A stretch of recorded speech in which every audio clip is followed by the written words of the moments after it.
All right, we call it order. Everybody would stand, please, for the pledge of allegiance.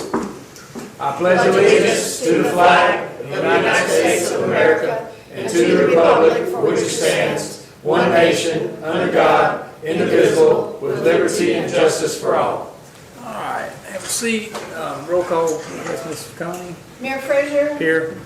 Councilman Bishop. Absent. Absent. Councilman Kuhn. Absent. Absent. Councilman Cook. Here. Councilwoman Fleming. Here. Dale Williams. Here. Carl Pungy. Here. And I'm Connie, Town Clerk. Fred absent.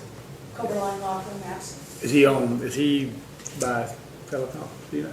I don't know, is he calling? He's not, okay, that's fine, so, all right, so I guess we'll open the meeting up. It's about the county, so I know there were some concerns by the board. A couple of our members are not here, so I'm sorry. Our councilmen are not here, but do y'all, just to make this, guys, I had a couple of questions, I guess, myself, but do y'all have any questions or concerns about the agreement that we are entering into with Columbia County? Do y'all have any kind of, I know, Ms. Connie, I know you have some stuff, I believe, so. Well, it's really not an agreement at this point. Well, right, but it's to get the draft back to us and what have you, so I guess that's what we're here tonight is to, I talked to Mr. Williams, and is really we just need to kind of give direction of appointing some members to work with Mr. Foreman and Mr. Coberline, and basically drawing up an agreement that we all can enter into, so. Well, I can tell you one thing that Mr. Kuhn had talked to me about that he was very concerned about, and that was the rate increases. Gotcha. He was very concerned that they would be exorbitant or to the point where we would have a lot of issues from people in the town. Right. Talk you talking on the county side, Yes. once they got the water, Yes. so raising. And Yes. I guess that is a concern, is where will our rates go? I mean, or how much will they go up for the residents? And- He was very, very concerned about that. Right, so I know that was a concern, so I don't know who we're supposed to be directing, Mr. Kraus or Mr. Ford, but. Well, we've done quite a bit of discussion on that, and so, obviously the county wants to be in a position to run the utility as efficiently and effectively as possible. And that might include some changes in rates, but we also want to recognize the importance of the council's role in everything, right? So the provision that David and I have talked about, we'd like to talk to Fred, Connie, and whoever y'all appoint, is some sort of provision that allows for us to come with a proposed rate and say, hey, this is what we need to operate. Gotcha. You guys would have the ability to veto it, but with the understanding that if you veto it, we might have to stop operating because we can't afford to. Right. The reason I like that, to be structured that way, it forces us to really be efficient and not just come in and say, hey, it'd be really nice if we had an extra $100,000 this year. Right. We'd have to really keep it palatable for you guys, because at the end of the day, y'all can say, no, we're just taking it back. Y'all are doing control. Well, and the other thing is we have entered into an agreement with Florida Rural Water Association, Right. and that was done per ordinance. Right, and So- we want y'all to stay. We want that to be part of the interlocal, is that y'all will stay. Mhm. Things you did with Rural Water Association, that study that you guys approved, has a series of rate increases scheduled Yes. over the next 5 years. It does. Got We didn't Gotcha. see any issues with those rates, that they're higher than our current rates in Ellis. Really? Okay. All right, good But deal. we, of course, do want to reserve the right to do a cost analysis and make sure. Well, we were making up ground Right. by having those step and not go from A to Z in 1 year, so that's what we agreed to with the They- Florida Rural And we Water. anticipate honoring that. We anticipate that, but we want to at Okay. least have the That was opportunity a to run big the concern numbers. that I had, because, that was made public to the citizens here in Fort White, and I didn't want them to feel like they had been led down the path and Yeah. told.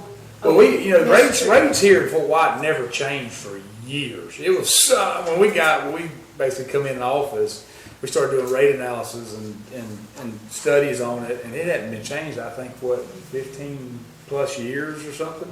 So we started doing a rate increase with the residents, and now we're talking about doing an interlocal with Columbia County. And if y'all was to come in and jump the rates even more higher, they're gonna be like, what in the world is going on down there? Right. So that's what scared me. The So. other thing you gotta think about too, though, people voted in this $15 minimum wage, you got that cost coming in. Right. You know, people gotta know. Oh, I understand, If they yes. vote all this stuff in, Right. raise pay and everything else, rates have got to go up to pay for all that. Right. And that's kind of what I explained with the situation we got that's going on right now. A lot of them has called me about that, but I'm like, there gonna be changes. Yeah. I mean, you got them. And another point, talking about, as Commissioner Ford pointed out, on finances, you know, it's anticipated that the town will continue to own the utility. We want you guys to be the title holder on the utility for, you know, permitting purposes, for grant purposes, and Right. things like that. But at least in my conversations with David and what we're gonna talk to the board about is, we want to be in a position to make capital improvements to that system with the idea that if y'all terminate within the window of refunding it, right? So if you terminate the agreement before we can basically pay ourselves back, then y'all will pay us back. Yeah, right. But that allows us, without, you know, really double taxing people, to say, Right. hey, we're gonna upgrade the facilities, we're gonna spend a little bit of money doing this, doing that. It allows us to treat it that way while y'all still own it. Right, gotcha. Because at the end of the day, we're no different than any other, county entity or government entity. We depend on taxes for our revenue and grants. That's where Right. we get our revenue from. Right, And payment for water, whatever we're providing. right. Well, at the end of the day, I mean, and I agree with you, and we all understand that, but, you know, trying to trickle that down to the residents, like Ms. Fleming said, I'm sure she's getting a bunch of phone calls. When people start hearing things is changing, whoa, well, I mean, and then, so, and we don't, it's kind of out of our control when we do an agreement with y'all and turn it over and say, here. And I guess that was the council's biggest, mine is like, okay, well, how much are they gonna raise? Where's the rates going to, so we can start explaining to people, because we don't know right now. At the end of the day, you ultimately would have to approve the rate. And that's what Ms. Foy, right, and I like that, so that's good, it's good. Now currently, who do y'all supply water to now, and who you proposing to supply water to besides us possibly in the future? All right, currently, we have a plant in Ellisville, which provides water and sewer in Ellisville. Right. It's that commercial interchange right there at the Just intersection. interesting. That is our only, well, I shouldn't say our only, we also have a water system in Mason City that we inherited from Linville Dix. We had one in Plantation Park, but we Mason City, that's where the ballpark's at, that little ballpark. Yeah. I didn't know they had a water system? turned that over to the city. We put in new water lines for them, connected to city water. And so Plantation Park is now a city system rather than a county system. And then we are looking at we applied for a water use permit, subject use permit, for a water plant at the North Florida Mega Industrial Park. That's north of Lake City. That is east. Down by the East, college. right, east. Now- The airport. So Yes. you understand, our intention with and Joel and I have talked about this before, with the North Florida Mega Industrial Park, is to create a separate district so that those costs stay with the park and don't get transferred to any other users. I think that park possibly has a very good future as far as being tied into shipping in Jacksonville, right? Yes. If everything works out the way it's supposed to. Yes. But again, our goal is any costs associated with the North Florida Mega Industrial Park would be borne by those customers in the North Florida Mega Industrial Gotcha. Park and not spread. It might be big money both ways, but at least we're not affected by it. It might be pretty good cost, but they might be making a lot of money, so it's their own world. Yeah. Each one will stand on its own feet. Now, there is a possibility, not in the immediate future, but long-term for Fort White and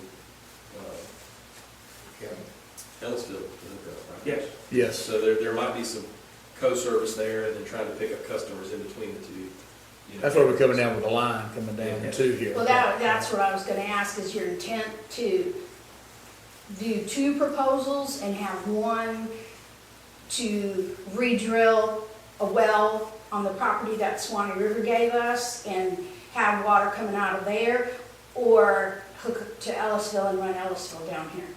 Given that the legislature, unless the governor vetoes it, is only approved for $1 million, Right, which would not cover either project. right. Our intent right now is to just operate your existing system and work with you towards figuring out how to grant fund either one of those two options. Right. So we're not gonna rule out anything until we find out where the money's coming from. Well, I hate to be blunt, but if we get 3.7 million from Neil Dunn's office, that'll really solve a lot of problems. Oh, yeah. Yeah. So yeah, the interlocal that will be considered now will be, like David indicated, for the operations, right?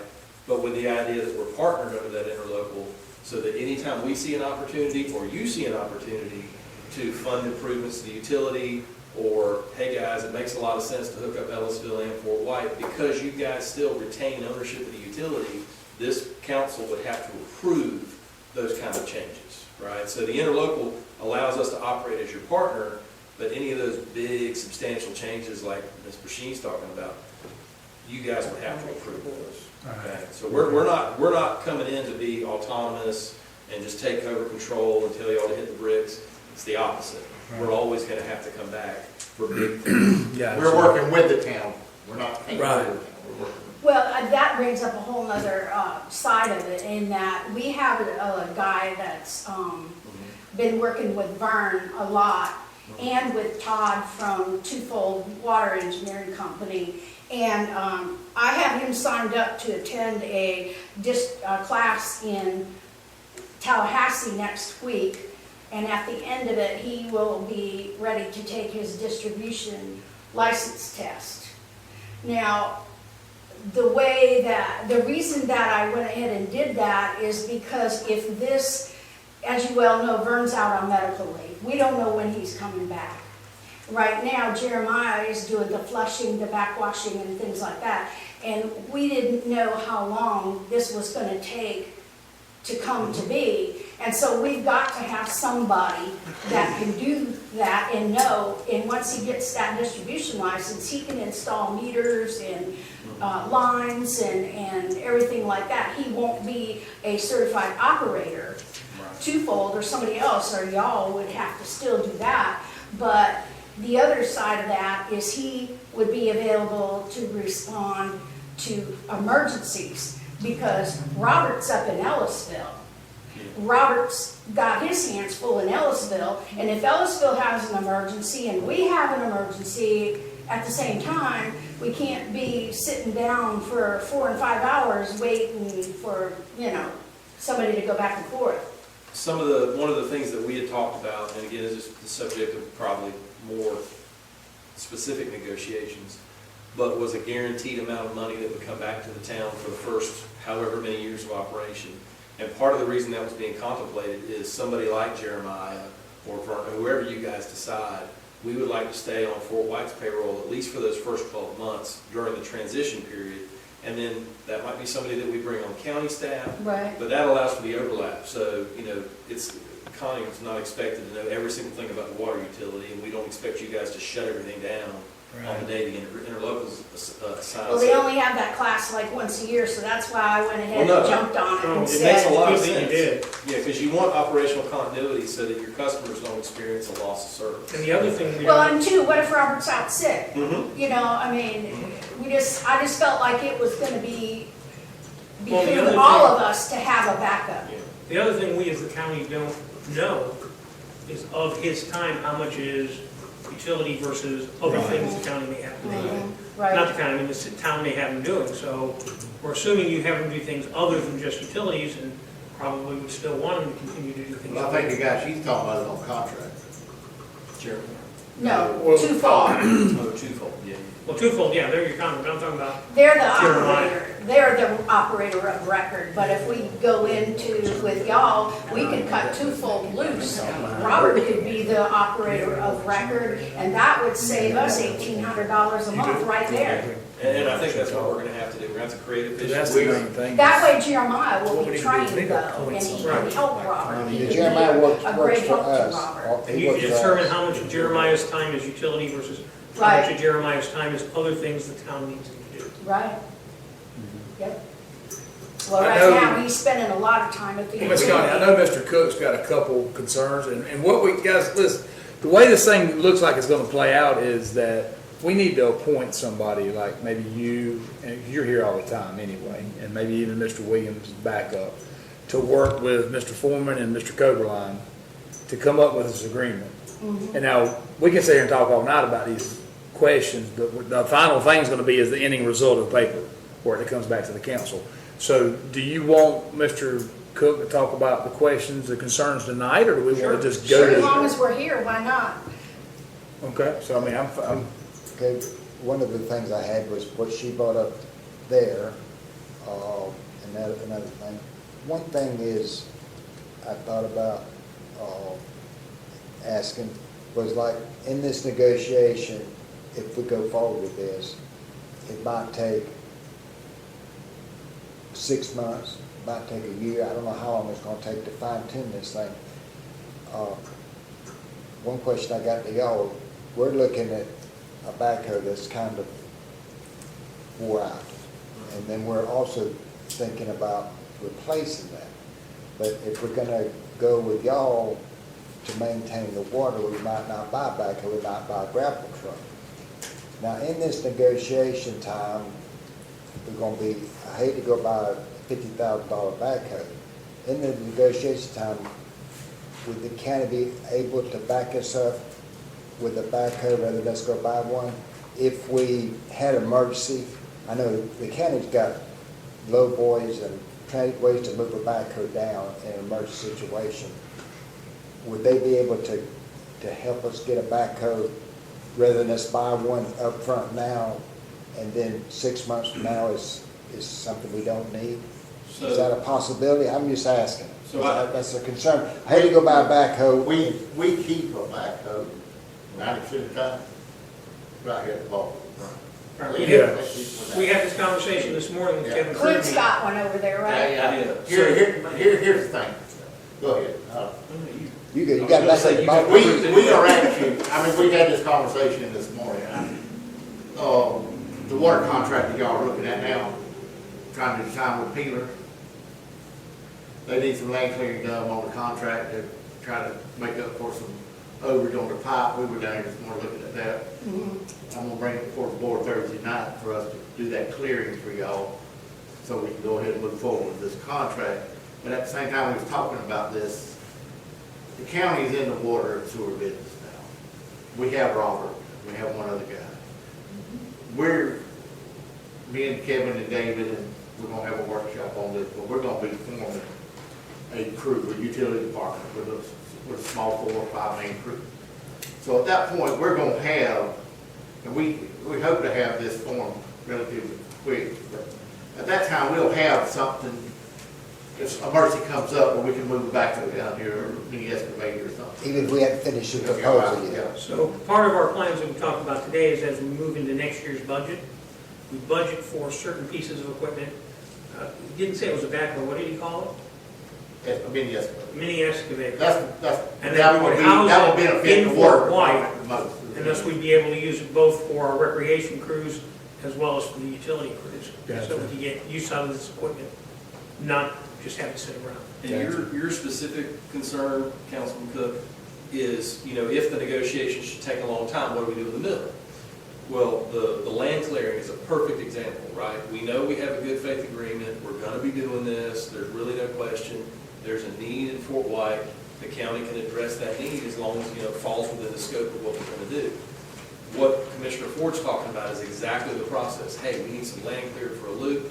Can you get the board to approve that so Mr. Kirby can mobilize some forces down here? Absolutely. There's no reason we Or can't. just say, And realistically, at let's the say our end of the backhoe was, day- let's say our backhoe was down, and we called Rocky real quick and say, Rocky, our backhoe's down, but we got a water leak. We'll just jump down here. Can y'all send a backhoe down here? And we don't have this proposal finished, but can you help us dig this water line up or something? The short answer is yes. Anytime you need the county's there with the county. We're So gonna go I'll ahead give and start. you a real example. We work with the city of Lake City on a regular basis where we will let them use our equipment, or we'll go down and do something for them that they don't have the equipment to do. We help the municipalities within the Well, county. that answers Y'all my still question. do it, y'all still do it We would do now? that whether we had the agreement or not. Prime example, city has a 2 dirt roads. City don't own a motor grader. So every time those roads get graded, they're graded with a county motor grader. Right. Now, once we have the interlocal, obviously, that's the nice thing about the interlocal. Even in between, we got Everything's help. easy. And you can put that as a term of the interlocal agreement. And I think, Mayor Fraser, okay, anytime anytime he's calling on the county for help, we can help. Oh, yeah. Yeah, that's what I was gonna say. I've called, even with the cemeteries and stuff. 623-5410. That's my Connie number. does good. Oh, Lord. You got any more questions? Mr. Cook? No, that's all I have. Is it? Like I said, I think, you know, if the council has questions, because Ms. Connie's, and I say this is give direction, if y'all okay with it, Ms. Connie to work with Mr. Foreman and Mr. Coberline and Mr. Williams to make this agreement. I know you got more concerns than you talked about tonight, but that you could take that up with them. And then basically just bring back an agreement. I mean, it's pretty And simple. then if a council member comes up with something, we can. Yes, we call can Ms. tell Connie. Just call me Yes, and- yes, that's what I was gonna say, is the council, if they have a question, you know, you think of something at the house, you think, just call Ms. Connie, have Ms. Connie to call Mr. Foreman or Mr. Coberline, so. Right. And again, like I say, we're always gonna be here to help you, not try to. Right. Well, you know, I think the board, I know, has expressed its concern over the last, well, we've been working on this water for what, 2 years now, Ms. Mary? I think they're tired of the water business, okay? They really are. They've heard about this water forever now. And we're just, that's why we started reaching out. And then when we did, then all these people all of a sudden showed up and started wanting to help. Not y'all, but I'm just saying other identities started running in and wanted to. And again, at the end of the day, our goal is not to take over your system. Right, But right, to just work with you as a partner. right, exactly. That's the part I like, is the partnership, you know, but, all right. One thing you might want to look at is that asset management plan that Florida Rural Water did, because there are some timelines in there that we have agreed to. So you might want to take a look at that. We have no problems with it. Yeah, Oh, you've already looked at it, and okay. yeah, Because then that kind of sets a schedule too for what will be done when by when and that kind of thing too, so. And hopefully we're going after, you know, obviously we're gonna have more money, you know, done. And, you know, at some point, my goal is to see a loop from Ellisville through Fort White back to the water. right. That'd be great. That's what we're after is better water, better water quality anyway, so that's awesome. What did Chad and Robert, what was their thoughts when they came down and looked at it on Friday? They want documentation. They're mostly interested in operational information, your GIS maps, where your pipes are and things like that, just, you know, for worst case scenarios. so we Manuals have on access phones. We don't have that. I think GIS, same. okay, we don't. There is no, well, and that's okay, I mean, if you don't In have. fact, we Don't y'all just- have somebody doing that though right now, or? Well, we just entered into what they call diamond maps. That was one of the things that Florida Rural Water had in that asset management plan, was that we would utilize diamond maps. And that is what that does. We have to buy a machine or piece of equipment where they can go around to where the pipes are, and it will automatically imprint the GIS coordinates for that. And then it would be mapped from there on. I don't know But why we they don't never have did, that they now. never did one when they put the pipe. But they do have, you do have We have maps show maps. it, yeah. maps Yes, show it. we don't have GIS Right, coordinates. yeah. So all you have is just paper map show it. Right. Right, Yeah. It's just one of the growing things that we'll have. right. Now, Fort White's been going through a lot of growing things. I can tell you, yeah, so,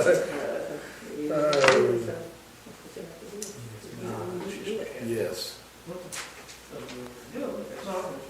Y'all have any more questions, Ms. Foreman, Rocky, anybody? Yeah? I think it's one of those situations where everybody's mostly on the same page. Yes, sir. It's just, you gotta Yeah. get to the stinking lawyers and let us handle it. Yeah. And we can. Right. There's nothing that's been introduced here or that we previously discussed or that I've heard in prior meetings that I think is hard to handle at all. And obviously, one of the things that will be in the agreement is the transition period. When does it take effect, when does it not take effect? Right. So you can have that information prior to your budget next year. Okay. so right now, if I understand y'all right, your backhoe is operational right now, but it's It's Yes. Well, band-aided is together. it, is it? It can blow at any time. Did it, Ms. Connie, did y'all get it back up and running? Yeah. Okay, so it was just broke down, but that thing's just, every time you turn around, They've had it it's, for a long time. yeah, it's every time you turn around, it's 1,000 here, 1,500 here, 3,000 Problem here. It's machinery. just- Yeah. It's always at least $1,000 fix anything that breaks on. Yeah, this thing here just needs to be retired to the junkyard. I think it has seen its better days, so. And we are hoping to get this resolved early enough that will help both you and us in our budgeting for next fiscal year. Good, good deal. Yeah, we would like to have this resolution done before we do the budget for next year. The budget's October, so that gives us a few months, but yeah, we would like to have this in our budget. And for y'all's budget. Okay, October, so, Yeah, I think ours was October also. yeah. Yes. Yeah. All right, good deal. Anything else? All right, well, I'm gonna ask for a motion to adjourn. I'm making a motion that we adjourn this meeting. Second? Do y'all need to make any kind of motion to agree to do this? We already did to negotiate. We had one at the last. We had one at the last, yeah. Okay, I was gonna say, Yeah. okay. So I got a motion, got a second, so all in favor of adjournment, say aye. Uh, All opposed, say nay. Good deal.